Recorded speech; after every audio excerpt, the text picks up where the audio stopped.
সকলকে জানাই শুভ নববর্ষ। এই বৈশাখী দিনে তোমাদের শোনাবো 15 টাকা আর 30 টাকার গল্প, সাথে আমার ঠকে যাওয়ার গল্প। গল্পটা দুটো রক্তকরবীকে নিয়ে। আমি দুটো গাছ কাকুর থেকে গাছ কিনি, একজন বসে মার্কেটের ভেতরে, একজন বাইরে।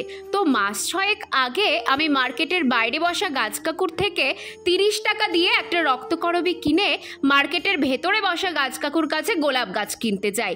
সেই গাছ কাকু ওই রক্তকরবী দেখে জিজ্ঞেস করলো, কত দিয়ে রক্তকরবীটা কিনলে? আমি সত্যি কথা বললাম, 30 টাকা। সেই শুনে গাছ কাকু বলল, আমি 15 করে বিক্রি করছি। আর কি, নিজের ওপর রাগ দেখিয়ে ওই 15 টাকার রক্তকরবীটাও কিনে নিলাম। তারপর বাড়ি এসে ওই 15 টাকার গাছটাকে বসিয়েছিলাম ছাদের একটা ছোট্ট টবে, আর 30 টাকার গাছটা উঠোনের এক কোণে।